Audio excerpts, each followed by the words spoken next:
Miran. Sur la place publique. Mes camarades, au long cours de ma jeunesse, si je fus le haut lieu de mon poème maintenant, je suis sur la place publique avec les miens. Et mon poème a pris le mort obscur de nos combats.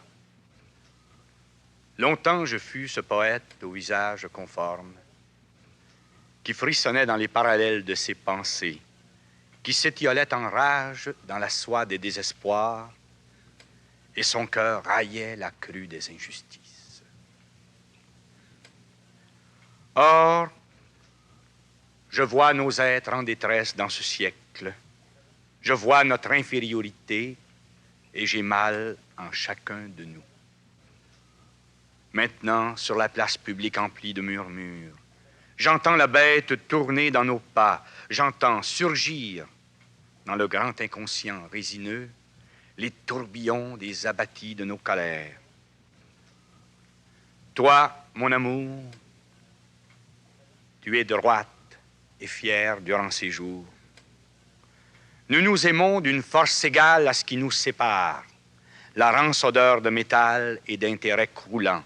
Tu sais que je peux revenir et rester près de toi. Ce n'est pas le sang, ni l'anarchie ou la guerre. Et pourtant, je lutte, je te le jure, je lutte, parce que je suis en danger de moi-même à toi.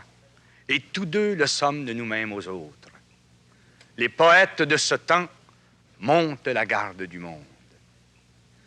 Car le péril est dans nos poutres, la confusion, une brunante dans nos profondeurs et nos surfaces. Nos consciences sont éparpillées dans les débris de nos miroirs. Nos gestes, des simulacres de liberté. Je ne chante plus, je pousse la pierre de mon corps. Aujourd'hui, je suis sur la place publique avec les miens. La poésie n'a pas à rougir de moi. J'ai su qu'une espérance soulevait ce monde jusqu'ici.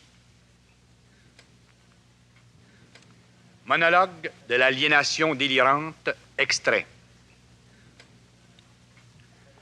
Or, je suis dans la ville opulente. La grande Sainte-Catherine Street galope et claque dans les 1001 nuits des néons. Moi, je gis muré dans la boîte crânienne, dépoétisé dans ma langue et mon appartenance, déphasé et décentré dans ma coïncidence. Ravageur, je fouille ma mémoire et mes chairs, jusqu'en les maladies de la tourbe et de l'être, pour trouver la trace de mes signes arrachés, emportés, pour reconnaître mon cri dans l'opacité du réel.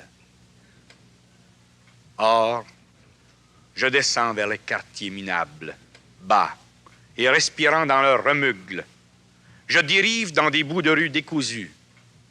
Voici ma vraie vie, dressée comme un hangar. Débarras de l'histoire, je la revendique. Je refuse un salut personnel et transfuge. Je m'identifie depuis ma condition d'humilié. Je le jure sur l'obscure respiration commune. Je veux que les hommes sachent que nous savons. Le délire grêle dans les espaces de ma tête. Clétonie, petite blanche clétonie de mai. Pourquoi vous, au fond de la folie mouvante? Feu rouge, les hagards, tournesol de la nuit. Je marche avec un cœur de pattes saignantes. C'est l'aube, avec ses pétillements de branches. Par devers l'opaque et mes ignorances, je suis signalé d'aubépine et d'épiphanie. Poésie, mon bivouac, ma douce, svelte et fraîche révélation de l'être.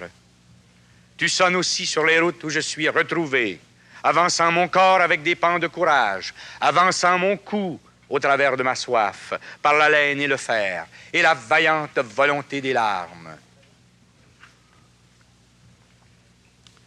Salut de même, humanité des hommes lointains. Malgré vous, malgré nous, je m'entête à exister. Salut à la saumure d'hommes.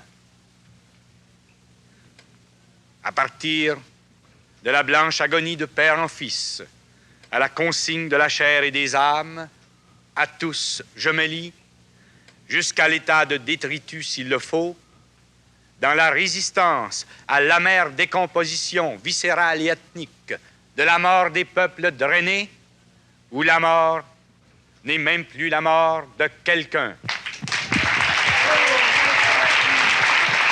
Suzanne Paradis.